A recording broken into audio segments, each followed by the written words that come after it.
ये हमारे computer series का दूसरा वीडियो है। पहले में हमने देखा था इंट्रोडक्शन ऑफ कंप्यूटर, कंप्यूटर का सामान्य परिचय, और इसमें हम देखेंगे डेवलपमेंट ऑफ कंप्यूटर, कंप्यूटर का विकास।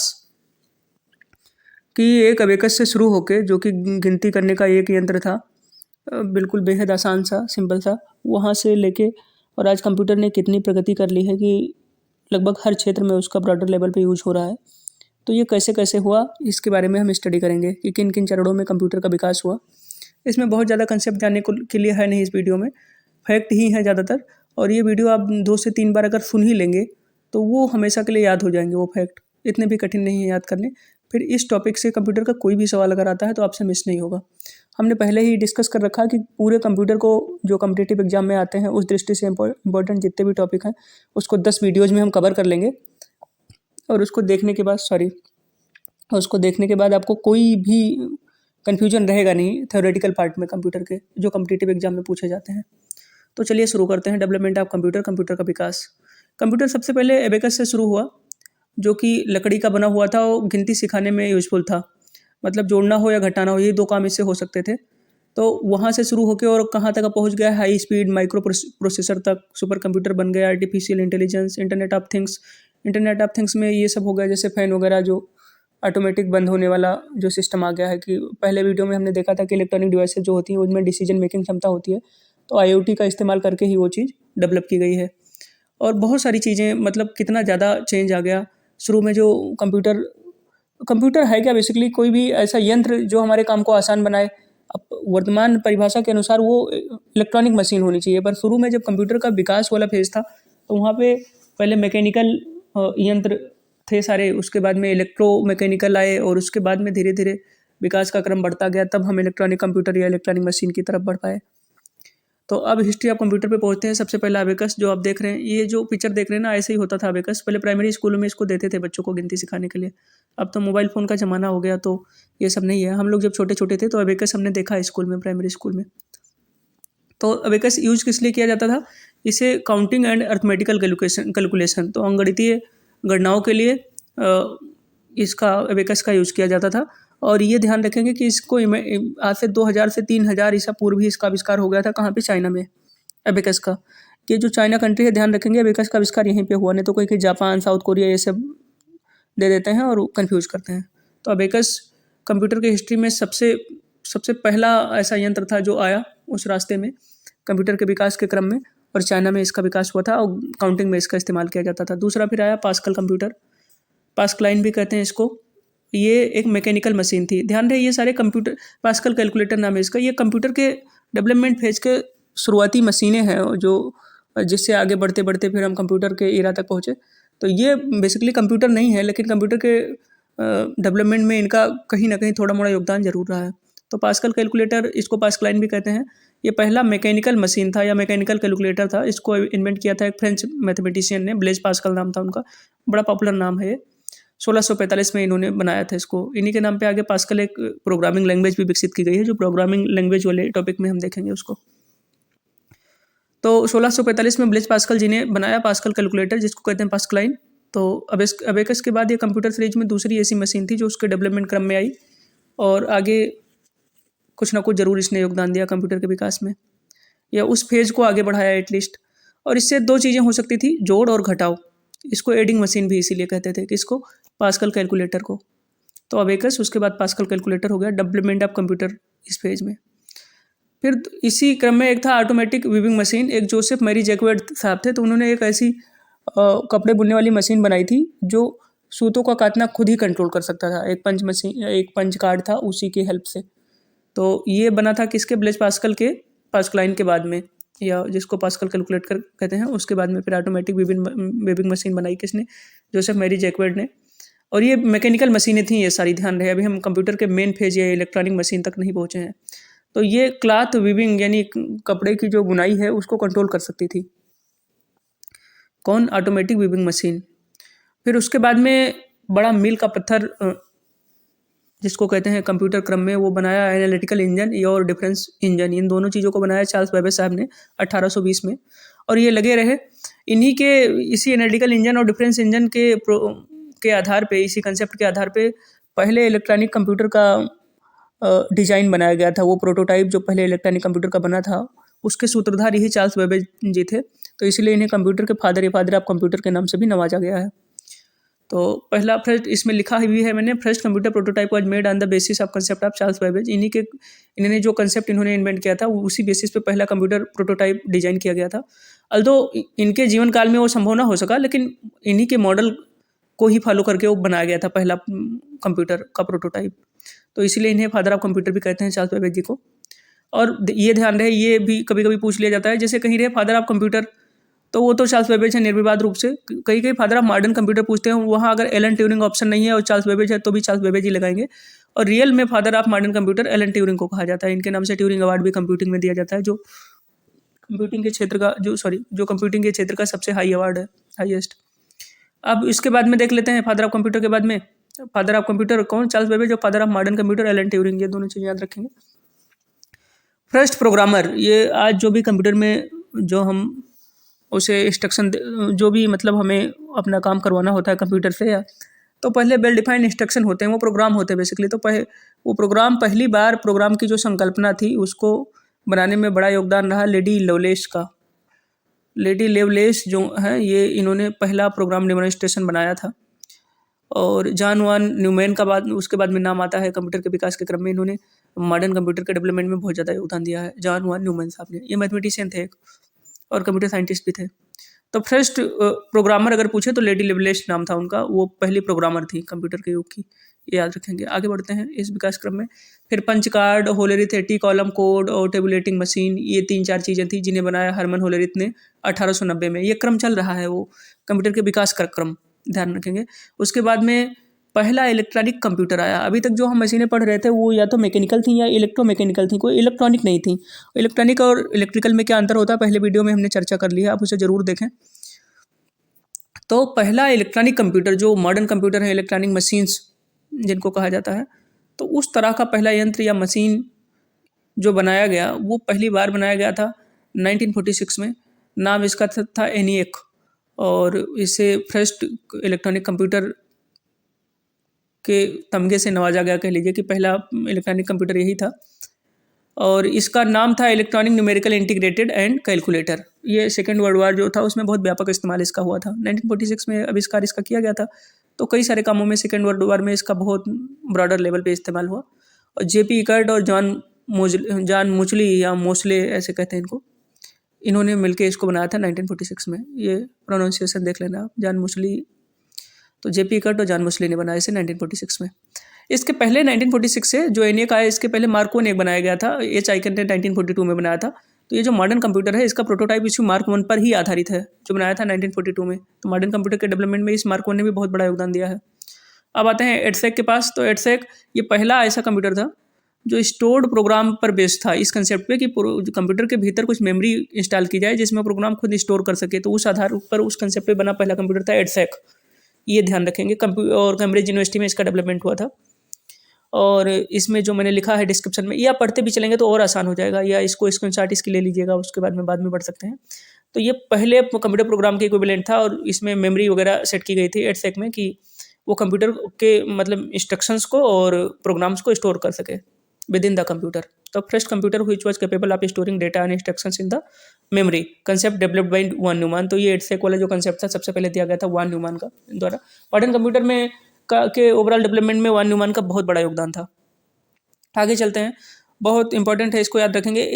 ना ज़्यादा याद कर पाएँ तो जो इंपॉर्टेंट होगा मैं बताता चलूँगा। एनिएक को याद रखेंगे, ENIAC जो 5th नंबर पे है, ये फर्स्ट इलेक्ट्रॉनिक कंप्यूटर यही है, तो इसको याद रखेंगे। ये पूछा जाता है पहला इलेक्ट्रॉनिक कंप्यूटर कौन सा है, तो एनिएक ENIAC। 1946 में इसका आविष्कार किसने किया, जेपी इकर्ट। बनाया इसे जेपी इकर्ट ने और जॉन मुचली ने 1946 में। 7वें के पास आ जाते हैं यूनिवेक, यूनिवर्सल ऑटोमेटिक कंप्यूटर इसका नाम है, यूनिवेक फर्स्ट का।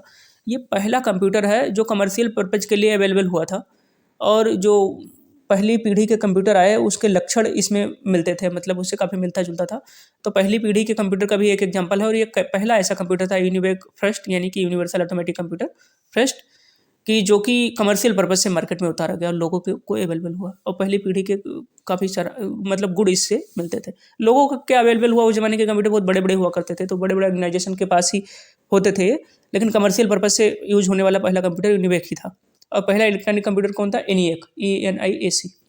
आगे बढ़ते हैं। अब कंप्यूटर जनरेशन के बारे में डिस्कस कर लेते हैं। कंप्यूटर जनरेशन से बहुत सवाल पूछे जाते हैं एग्जाम में, तो देर न करते हुए सीधे शुरू करते हैं। पहले जनरेशन के कंप्यूटर के बारे में चर्चा करते हैं। तो पहला जनरेशन, ये बहुत पूछा जाता है, अलग अलग जनरेशन, जैसे पहला जनरेशन 1942 से 55 तक चला, फिर 55 से 64 तक, फिर 64 से 74 या 75 तक, फिर 75 से वर्तमान समय तक, और फिर वर्तमान में चल ही रहा है इस समय चौथी और पाँचवीं दोनों पीढ़ी के कंप्यूटर चल रहे हैं, ये ध्यान रहे। तो फर्स्ट जनरेशन ऑफ कंप्यूटर जो था वो 1942 से शुरू हुआ। कब से? जब मार्क 1 नाम का कंप्यूटर बना था, ये हमने बताया था। ये जो मार्क 1 है, इन्वेंटेड बाई एच आइकन, और ये वर्तमान कंप्यूटर के प्रोटोटाइप के निर्माण में मार्क 1 का बड़ा योगदान था। तो पहली पीढ़ी जो कंप्यूटरों की शुरू हुई 1942 से शुरू हुई और 1955 तक चली। 1955 में जब ट्रांजिस्टर का आविष्कार हो गया तो सेकंड जनरेशन के कंप्यूटर आ गए और फर्स्ट जनरेशन के कंप्यूटर का इस्तेमाल ऑलमोस्ट कम हो गया। तो इसमें क्या था कि कोई भी कंप्यूटर हो तो उसमें मेमोरी के लिए और उसके प्रॉपर फंक्शनिंग के लिए क्या होता है कि इलेक्ट्रॉनिक सर्किट बनाई जाती है, तो जो मदरबोर्ड के ऊपर होती है, आप देखेंगे तो उसमें क्या होता है कि इस वाले कंप्यूटर में जो पहली पीढ़ी के थे वो इलेक्ट्रॉनिक सर्किट में उसके वैक्यूम ट्यूब का इस्तेमाल हुआ था, निर्वात ट्यूब का, जिसे बाल भी कहते हैं। तो ये पूछते हैं कि पहली पीढ़ी के कंप्यूटरों में किसका इस्तेमाल हुआ उसके इलेक्ट्रॉनिक सर्किट में, तो वैक्यूम ट्यूब का इस्तेमाल हुआ। इसको याद रखेंगे, बहुत इंपॉर्टेंट है। इसमें प्रोग्रामिंग लैंग्वेज जो थी पहली पीढ़ी के कंप्यूटर में वो मशीन, मतलब लो लेवल लैंग्वेज थी, मशीन लैंग्वेज और असेंबली लैंग्वेज। और प्राइमरी स्टोरेज के रूप में इसमें मैग्नेटिक ड्रम का यूज़ होता था, पंच कार्ड का यूज़ होता था। फिर रोल प्रोसेसिंग के लिए, रिकॉर्ड कीपिंग के लिए, इन सब चीज़ों के लिए इसका इस्तेमाल किया जाता था। ये साइज़ में बहुत बड़े होते थे पहले पीढ़ी के कंप्यूटर जो थे, मतलब एक एक कमरे में आते थे कंप्यूटर बहुत बड़े। आप ये भी याद रखेंगे कि जैसे जैसे पीढ़ियाँ बढ़ती गई तो कंप्यूटर की मेमोरी बढ़ती गई, क्षमता बढ़ती गई, स्पीड बढ़ती गई, लेकिन उसका आकार घटता चला गया है। जैसे हम जनरेशन पढ़ते चलेंगे, जैसे पहली पीढ़ी के कंप्यूटर जितने बड़े साइज़ के होते थे, दूसरे वाले उससे कम, तीसरे उससे कम, चौथे उससे कम, पाँचवीं जो चल रहे उससे कम। तो जैसे जैसे पीढ़ियाँ बढ़ी है कंप्यूटर का आकार छोटा होता गया है और उसकी मेमोरी और उसकी क्षमता, उसकी स्पीड, ये सब बढ़ती चली गई है, ये ध्यान रखेंगे। इसकी कमियां क्या क्या थी? कमियां, पहली कमी तो यही थी, वेरी बिग साइज, बहुत बड़े बड़े होते थे, एक कमरा पूरा ऑक्यूपाई करते थे। और इनको फिर क्या होता था, चूंकि वैक्यूम ट्यूब का इस्तेमाल होता था इलेक्ट्रॉनिक सर्किट में, तो उसे जब कंप्यूटर हीट हो जाए तो उसको गर्म करना पड़ता था। एक कमरे में रखे जाते थे बड़े बड़े कंप्यूटर से, नहीं तो ओवर हीट हो जाए तो फिर वो फंक्शन करना बंद कर देता था। तो एसी वगैरह लगा के उसे ठंडा किया जाता था। तो बड़ा ये महंगा प्रोसेस था एक्चुअली, टेम्परेचर कंट्रोल करना बड़ा मुश्किल था। बहुत ही लिमिटेड केबीज में स्टोरेज कैपेसिटी होती थी इनकी, और आउटपुट इनपुट भी बड़ा स्लो होता था। कई बार इसके एग्जांपल भी पूछते हैं पहली पीढ़ी के कंप्यूटरों के, तो ये ध्यान रख लेंगे। मार्क 1 जिसके आधार पर मॉडर्न कंप्यूटर का प्रोटोटाइप बना, IBM 650 और यूनिवेक फर्स्ट और ENIAC, ये सारे जो हैं पहली जनरेशन के कंप्यूटर थे। उनके कुछ एग्जांपल है। 1942 से 1955 तक, 1942 से 1955 तक कंप्यूटर की पहली जनरेशन चली। आगे बढ़ते हैं। सेकंड जनरेशन कंप्यूटर अब आ गए। तो सेकंड जनरेशन, जैसे जैसे जनरेशन बने हैं, ये नए जनरेशन आए कैसे, उसके लिए जो सबसे ज़्यादा क्रांतिकारी साबित हुआ है वही, जैसे ट्रांजिस्टर का आविष्कार हुआ, फिर ICs आई, तो मतलब इलेक्ट्रॉनिक सर्किट पे जो जब यूज होने के लिए नई चीज़ आई तभी एक नया जनरेशन बन गया। पहले वैक्यूम ट्यूब थी, उसके बाद जब ट्रांजिस्टर का आविष्कार हुआ और इलेक्ट्रॉनिक सर्किट में उसके बाद ट्रांजिस्टर का यूज किया जाने लगा, तो सेकंड जनरेशन कंप्यूटरों का फिर वो कहा जाने लगा। 1955 से 1964 तक चला, ये 9 साल तक। और इसमें पहली बार हाई लेवल के कंप्यूटर प्रोग्रामिंग लैंग्वेजेज ईजाद किए गए। कोबोल जो बिजनेस पर्पज़ के लिए यूज होता था, फोर्ट्रान ये साइंटिफिक रिसर्च इन सब पर्पज़ के लिए, फोर्ट्रान। तो इस सेकंड पीढ़ी के इससे बहुत सवाल पूछे जाते हैं। कि सबसे पहला सवाल तो ये कि इसमें इलेक्ट्रॉनिक सर्किट में क्या यूज हुआ, तो ट्रांजिस्टर यूज हुआ। वैक्यूम ट्यूब के प्लेस पे वैक्यूम ट्यूब फर्स्ट जनरेशन के कंप्यूटर्स में यूज किए गए थे। और पहली बार हाई लेवल के प्रोग्रामिंग लैंग्वेजेज का आविष्कार हुआ उनके प्राइमरी चरण का। और वो मतलब इनिशियल लेवल के हाई लेवल लैंग्वेज जो बने वो कोबोल और फोर्ट्रान, इनका व्यापक स्तर पे यूज शुरू हुआ सेकेंड जनरेशन के कंप्यूटर से। प्राइमरी स्टोरेज के लिए इसमें मैग्नेटिक कोर का इस्तेमाल किया जाता था और डेटा स्टोरेज के लिए मैग्नेटिक डिस्क का और मैग्नेटिक टेप का। कभी कभी ये भी पूछते हैं कि जो मैग्नेटिक डिस्क होती है उसमें किसकी परत होती थी, तो आयरन ऑक्साइड की परत होती थी मैग्नेटिक डिस्क में, ये ध्यान रखेंगे। यूज इसका किस लिए करते थे, बेंच ओरिएंटेड यूज के लिए, जैसे बिलिंग के लिए, पेरोल प्रोसेसिंग के लिए, इन्वेंट्री फाइल अपडेशन के लिए, इन सब चीज़ों के लिए सेकंड जनरेशन के कंप्यूटर का इस्तेमाल किया जाता था। इनका साइज पहले जनरेशन के कंप्यूटर का कंपैरिजन में छोटा था और थोड़ा स्पीड ज़्यादा थी उनसे, कई मामलों में उनसे बेहतर थे। कहते हैं अभी आवश्यकता आविष्कार की जननी है, तो जब किसी में भी थोड़ा ड्रॉबैक रहता है तभी उसमें संशोधन और उससे थोड़ा बेहतर बनाने की कोशिश की जाती है। तो कंप्यूटर के जनरेशन भी ऐसे चले हैं पहले से भी, जब दूसरे पे आए, दूसरे से तीसरे पे गए, तो उसकी वजह यही थी कि जो जो कमियां थी उसको सुधारते गए। इसके कुछ एग्जांपल कभी कभी पूछते हैं, याद रख लेंगे तो अच्छा है। IBM 1401, हनीबल 200, CDC 1604, ये सारे एग्जाम्पल हैं सेकंड जनरेशन के कंप्यूटर के। इसमें सबसे जो इंपॉर्टेंट है याद रखेंगे कि इसमें इलेक्ट्रॉनिक सर्किट में ट्रांजिस्टर का प्रयोग हुआ। ये कब से कब तक चला था? जो सेकंड जनरेशन है कंप्यूटर का वो 1955 से 1964 तक चला था। प्राइमरी स्टोरेज के लिए मैग्नेटिक कोर का इस्तेमाल करते थे और मैग्नेटिक डिस्क जो डेटा स्टोरेज के लिए इस्तेमाल करते थे उसमें आयरन ऑक्साइड की परत लगी रहती थी। ये सवाल पूछे जाते हैं। और पहली बार हाई लेवल लैंग्वेजेज का जो इस्तेमाल हुआ कंप्यूटरों में ये वो सेकंड जनरेशन से ही शुरू हुआ था। कंप्यूटरों के कोबोल और फोर्ट्रान वगैरह का इस्तेमाल होना। थर्ड पे आते हैं। थर्ड जनरेशन ऑफ कंप्यूटर चला था 1965 से 1974 तक। ये अगेन 9 साल, जैसे सेकंड चला था 9 साल। इसमें बड़ा क्रांतिकारी बदलाव हुआ। पहली बार आईसी मतलब इंटीग्रेटेड सर्किट का आविष्कार किया गया। ये कभी कभी ये भी पूछते हैं किसने आविष्कार किया इसका, तो जेएस किल्वी ने आविष्कार किया था आईसी का। किसने किया था आईसी का आविष्कार? जेएस किल्वी ने। और इलेक्ट्रॉनिक सर्किट में अभी ये ट्रांजिस्टर के जगह पे आईसीज का इस्तेमाल शुरू हुआ थर्ड जनरेशन से। प्राइमरी स्टोरेज के लिए रैम ईजाद हुआ इसी जनरेशन से, थर्ड से। और सॉलिड स्टेट ड्राइव और मैग्नेटिक कोर इन सब का इस्तेमाल शुरू हुआ व्यापक स्तर पे। और टाइम शेयरिंग जो है, multi user system, time sharing, remote sharing, multi programming, ये सारी चीज़ें इसी थर्ड जनरेशन से ही शुरू हुई हैं। यह ध्यान रखेंगे, जैसे time sharing, multi programming, multi user और रिमोट प्रोसेसिंग, ये सारी चीज़ें, तो ये याद रखेंगे, ऐसे सवाल पूछे जाते हैं। यूजेज, इसमें लार्ज स्केल इंटीग्रेशन का इस्तेमाल हुआ।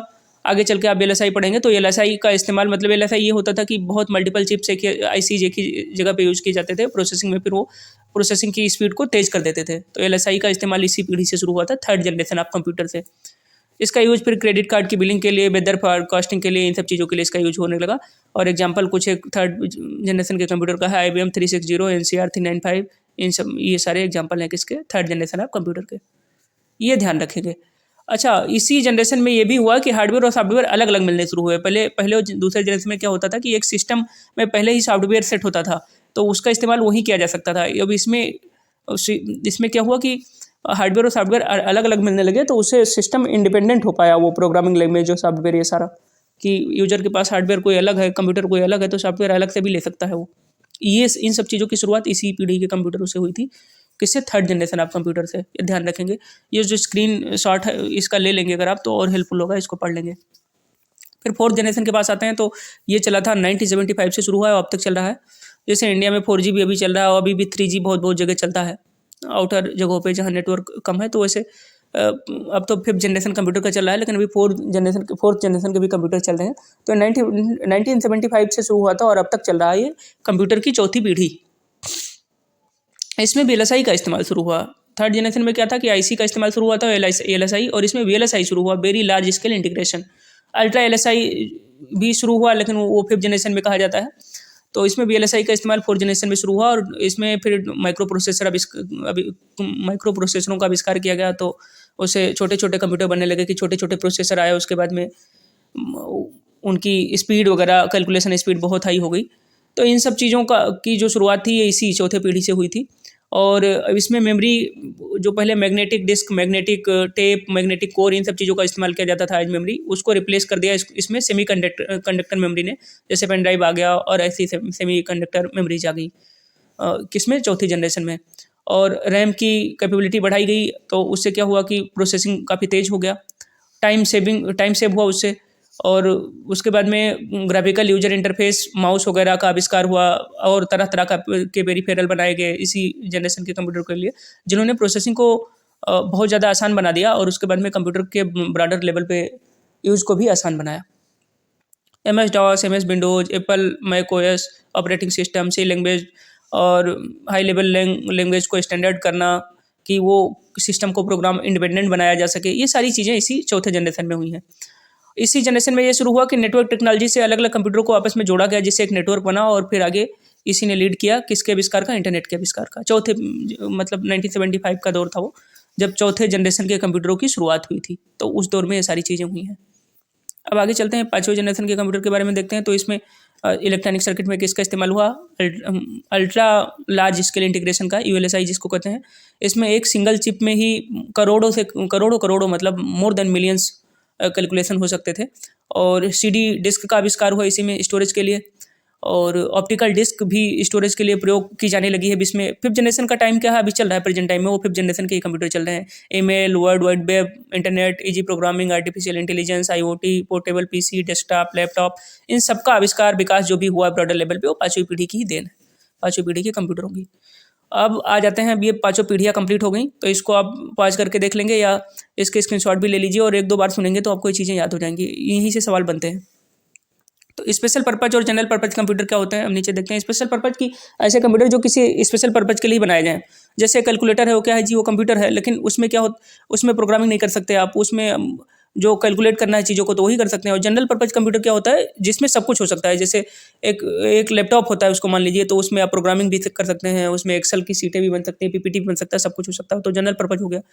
तो ऐसी कोई इलेक्ट्रॉनिक मशीन जो एक एक सिंगल काम के लिए ही डिज़ाइन की गई हो, तो उसको उसको स्पेशल पर्पज़ कहेंगे, स्पेशल पर्पज़ कंप्यूटर।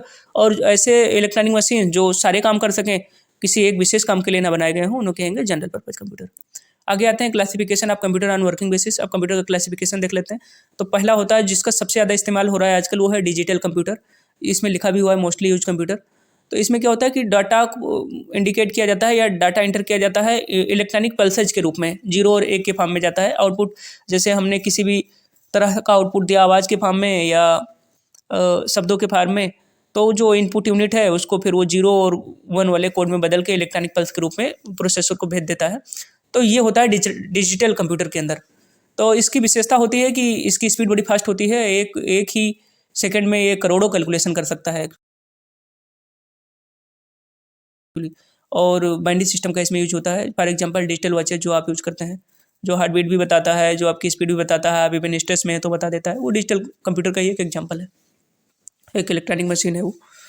तो दूसरा होता है इसमें, पहला डिजिटल कंप्यूटर हो गया, ये कब क्लासिफिकेशन किसके बेस पे, वर्किंग सिस्टम के बेस पे। दूसरा है एनालॉग कंप्यूटर। तो एनालॉग कंप्यूटर होता है एक ऐसा फॉर्म है जिसमें इलेक्ट्रिसिटी यूज होती है। ये भी एक तरह का कंप्यूटर हो, जैसे वोल्ट मीटर, बैरोमीटर, ये सारे भी कंप्यूटर हैं, लेकिन ये एनालॉग कंप्यूटर है, जिसमें इनपुट जो है इनपुट जो है इलेक्ट्रॉनिक पल्स के रूप में नहीं होती, इलेक्ट्रिक पल्स के रूप में होती है। किसमें, वोल्ट मीटर में, बैरोमीटर में, इनमें एनालॉग कंप्यूटर के अंदर।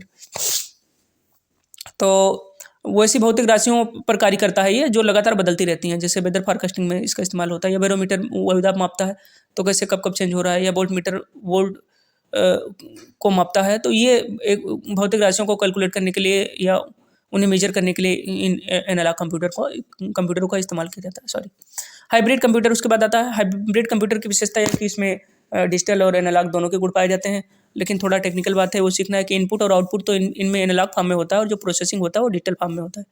इसी में एडीसी और डीएसी के लिए एडीसी और डीएसी का यूज किया जाता है। एडीसी का मतलब होता है एनालॉग डिजिटल कन्वर्टर, और डीएसी का होता है डिजिटल टू एनालॉग कन्वर्टर।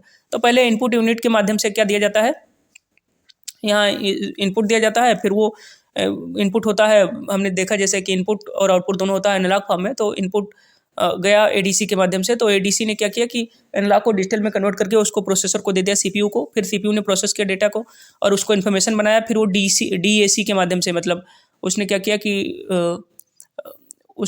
कि डिजिटल टू एनालॉग कन्वर्टर। तो उसने जो सीपीयू ने इसको दिया था आउटपुट डिजिटल फॉर्मेट में, उसको एनालॉग फॉर्मेट में इसने कन्वर्ट किया और फिर आउटपुट हमको प्राप्त हुआ। तो ये होता है हाइब्रिड कंप्यूटरों के अंदर, कि इनपुट और आउटपुट होता है एनालॉग फॉर्म में और प्रोसेसिंग होता है डिजिटल फॉर्म में। आगे चलते हैं, classification of computer on the basis of size. तो अभी तक हमने देखा कि वर्किंग सिस्टम के आधार पर कंप्यूटर 3 तरह के देख लिए हमने, एक डिजिटल, एक एनालॉग और एक तीसरा हाइब्रिड कंप्यूटर। और अब देखेंगे साइज़ के बेस पे कंप्यूटर। तो साइज़ के बेस पे कंप्यूटर 7 तरह के होते हैं, उसके इतर भी बहुत सारे हैं, लेकिन जो मेजर है हमने यहाँ लिस्ट किया। पहला मेन फ्रेम कंप्यूटर, ये काफ़ी क्लोजर होता है सुपर कंप्यूटर के, बड़े होते हैं ये, multi user, multi programming, multi tasking सब कुछ होता है। और इसके लिए जो ऑपरेटिंग सिस्टम मल्टिक्स ईजाद किया गया था, वो बेल प्रयोगशाला में ईजाद किया गया था मेन फ्रेम कंप्यूटर के लिए, ये पूछा गया एक बार सवाल। फिर मिनी कंप्यूटर आता है। मिनी कंप्यूटर मेन फ्रेम के कंपैरिजन में थोड़ा छोटा होता है, इसका बहुत ही ज़्यादा इस्तेमाल हो रहा है। बड़े बड़े ऑर्गेनाइजेशन वगैरह में सर्वर के रूप में मिनी कंप्यूटर यूज होता है ज़्यादातर। और इसमें मिनी कंप्यूटर में अगर 80386 नाम का एक चिप लगा दिया जाए, सुपर चिप जो होता है, तो इसे ये सुपर मिनी कंप्यूटर में बदल देता है। ये सवाल भी पूछा गया कि कौन सा चिप लगाते हैं, तो 80386 नाम का सुपर चिप अगर लगा दें तो मिनी कंप्यूटर बन जाता है सुपर मिनी कंप्यूटर। एक सेकंड में 5 लाख के आसपास कैलकुलेशन कर सकता है कौन, सुपर मिनी कंप्यूटर। अब आते हैं माइक्रो कंप्यूटर के पास, जिसका सबसे ज़्यादा इस्तेमाल हो रहा है। लैपटॉप वगैरह ये सारे या पर्सनल कंप्यूटर जितने भी हैं, ये सब माइक्रो कंप्यूटर के ही उदाहरण हैं। ये टेलीविज़न जो हम देखते हैं वो भी माइक्रो कंप्यूटर उसी तरह का ही होता है। इसमें डेटा इनपुट करने के लिए कीबोर्ड का यूज होता है, और जो भी आउटपुट है उसे देखने के लिए वीडियो का इस्तेमाल होता है, मॉनिटर जिसको कहते हैं, विजुअल डिस्प्ले यूनिट। तो माइक्रो कंप्यूटर की जो कैपेबिलिटी होती है वो 1,00,000 कैलकुलेशन पर सेकंड होती है और टेलीविजन के साइज़ का ही होता है, टेलीविजन जैसा दिखता है माइक्रो कंप्यूटर। उसके बाद चौथा नंबर है पर्सनल कंप्यूटर। ये माइक्रो कंप्यूटर का ही एक प्रकार है, सिंगल यूजर होता है, ये मल्टीटास्किंग होता है लेकिन सिंगल यूजर होता है। कौन? पर्सनल कंप्यूटर, इसीलिए नाम ही पर्सनल, सिंगल यूजर है। अब इसमें 2 फैक्ट हैं बड़े इंपॉर्टेंट है, याद रखेंगे। सिद्धार्थ जो है भारत का पहला कंप्यूटर था, मतलब भारत में डेवलप किया गया पहला कंप्यूटर जो है वो है सिद्धार्थ। और पैकमैन नाम का जो कंप्यूटर है इससे इजाद किया गया था गेमिंग के लिए, गेम खेलने के लिए। 5वें नंबर पे आ गया लैपटॉप। आप जानते ही हैं ये कंप्यूटर की दुनिया में अगर क्रांति लाने का सबसे बड़ा जो काम अगर किसी ने किया है तो मुझे लगता है कि लैपटॉप ने बहुत बड़ी क्रांति लाई है। इन्फॉर्मेशन टेक और सारी चीज़ें बिल करवाई हैं जिसने, वो है लैपटॉप। सबसे बड़ी विशेषता है कि बहुत ईजी होता है, इससे कैरी करना, कहीं भी लेके जा सकते हैं। तो ये भी एक प्रकार है किसका? माइक्रो कंप्यूटर का। और उसके बाद में है पाम टॉप और पीडीए भी इसको कहते हैं। बहुत छोटा सा होता है, हथेली पे रख के इसका इस्तेमाल कर सकते हैं और हैंड होल्ड ऑपरेटिंग सिस्टम से जो है ये चलता है। कौन? Palm top. 7वां नंबर जो सबसे बड़ा कंप्यूटर होता है, सबसे सुपर होता है, सबसे ज़्यादा जिसकी मेमोरी होती है, सबसे ज़्यादा स्पीड होती है, वो है सुपर कंप्यूटर। और 1000 इसमें बहुत ही ज़्यादा माइक्रो प्रोसेसर लगे होते हैं, हज़ारों हज़ार माइक्रो प्रोसेसर लगे होते हैं। और सुपर कंप्यूटर की एक विशेषता होती है जो आप याद रखेंगे कि ये टास्क को डिवाइड कर देता है, कि मतलब एक बहुत बड़ा काम है तो उसे छोटे छोटे टास्कों में डिवाइड कर देगा और अलग अलग यूजर उसमें बैठ के और वो एक एक काम का पार्ट करते जाएंगे, तो इसीलिए इसकी स्पीड बहुत तेज़ होती है। और प्रोसेसर चूँकि हज़ारों में लगे होते हैं तो प्रोसेसिंग को बहुत ज़्यादा हाई बना देते हैं, बहुत ज़्यादा तेज़ बना देते हैं, तो तेज़ कर देते हैं, तो इससे कैलकुलेशन और जो भी काम हो रहा हो तो वो बहुत आसान हो जाता है। तो सुपर कंप्यूटर तो कंट्री लेवल पर सीमित ही होते हैं, बहुत ज़्यादा होते नहीं हैं। और बड़े बड़े ऑर्गेनाइजेशन के लिए या परमाणु ऊर्जा के रिसर्च के लिए या सैटेलाइट वगैरह जहाँ से लॉन्च होते हैं, इन सब चीज़ों की निगरानी के लिए या वहाँ पर कैलकुलेशन के लिए सुपर कंप्यूटर का इस्तेमाल किया जाता है और रिसर्च वर्क के लिए। पहला सुपर कंप्यूटर जो है पूरी दुनिया का जो बनाया गया था उसका नाम था CDC 6600, मतलब CDC 6600। और सबसे ज़्यादा सक्सेसफुल जो सुपर कंप्यूटर है आज तक का वो क्रे सीरीज़ के सुपर कंप्यूटर्स हैं, ये याद रखेंगे। क्रे सीरीज वाले सुपर कंप्यूटर सबसे ज़्यादा सक्सेसफुल है, जैसे क्रे 1 इस सीरीज़ का पहला कंप्यूटर था। और पहला सुपर कंप्यूटर जो था पूरी दुनिया को CDC 6600, मतलब CDC 6600 कह सकते हैं इसको, ये पूरी दुनिया का पहला सुपर कंप्यूटर था। इंडिया का पहला सुपर कंप्यूटर जो था उसका नाम था परम। इसको सीडेक ने बनाया था 1991 में, सीडेक पुणे ने। और इसकी विशेषता थी मल्टी प्रोसेसिंग, पैरेलल प्रोसेसिंग, ये सब हो सकता था सुपर कंप्यूटर से, परम से। इंडिया में देख लेते हैं थोड़ा सा। इंडिया में पेज सीरीज़ के जो सुपर कंप्यूटर हैं उसे DRDO बनाता है। अनुपम सीरीज़ के सुपर कंप्यूटर बनाता है BARC, Bhabha atomic research centre. और कुछ एक पॉइंट है जो याद रख लेंगे अब कंप्यूटर के विकास वाले इस चैप्टर में। अब लगभग हम वीडियो के अंत की तरफ पहुंच गए हैं। तो कंप्यूटर्स बिफोर फर्स्ट जनरेशन वर इलेक्ट्रोमैकेनिकल। कंप्यूटर की पहली जनरेशन का पहली की पीढ़ी कब से आई? आपको याद होगा, जो बताया हमने 1942 से 1955 तक चली थी। तो उसके पहले जितने कंप्यूटर आए थे वो या तो फुली वो मैकेनिकल थे या इलेक्ट्रोमैकेनिकल कंप्यूटर्स थे, वो पहली जनरेशन के पहले वाले कंप्यूटर। और ऐसी चिप्स जो बनाई जाती हैं, जो थर्ड जनरेशन में जिनका इस्तेमाल शुरू हुआ, तो ऐसी चिप बनाई जाती है सिलिकॉन की। और रजिस्टर्स जो हैं ये मेमोरी वाले सेक्शन में इसको पढ़ेंगे। सबसे फास्ट मेमोरी होती है रजिस्टर, उसके बाद कैश मेमोरी। तो ये 3-4 बातें हैं जो याद रखेंगे। अब 2 चीज़ें और हैं, याद रख लेते हैं। प्रेजेंट टाइम में ये याद आएंगे, करंट अफेयर मान लीजिए इसको, कि इस टाइम इंडिया का सबसे फास्ट जो सुपर कंप्यूटर है उसका नाम है परम सिद्धि AI, मतलब परम सिद्धि आर्टिफिशियल इंटेलिजेंस इसको कह सकते हैं। तो इंडिया का सबसे फास्ट सुपर कंप्यूटर है परम सिद्धि AI। और दुनिया का सबसे फास्ट सुपर कंप्यूटर इस समय है फुगाकू, जापान का। तो इस तरह से हमारा डेवलपमेंट ऑफ कंप्यूटर वाला जो चैप्टर है वो ख़त्म हुआ। इसको जो स्क्रीनशॉट है इसको आप ले लेंगे और उसके बाद में इसको पढ़ के आराम से इसको याद रख सकते हैं। ज़्यादातर फैक्ट ही है, कंसेप्ट बहुत कम ही है, लेकिन इससे सवाल आते हैं। जैसे कंप्यूटर के जनरेशन से आते हैं, उनका सन पूछ लिया जाता है और उसके बाद में कौन सी पीढ़ी में क्या क्या इस्तेमाल हुआ। पहली वाले में वैक्यूम ट्यूब, दूसरी वाले में ट्रांजिस्टर, तीसरी वाली में IC, चौथी वाली में VLSI, 5वीं में ULSI का इस्तेमाल हो रहा है। और किसका सन कहाँ से है, ये सारी चीज़ें पूछी जाती हैं, तो याद रखेंगे। यहाँ से हम अपने वीडियो को करते हैं बंद। आपने वीडियो देखा इसके लिए बड़ा धन्यवाद। अब तीसरा जो वीडियो है उसमें इनपुट आउटपुट डिवाइसेज के बारे में पढ़ेंगे और ऐसे हमारा सीरीज चलता जाएगा 10 वीडियो तक। Thank you.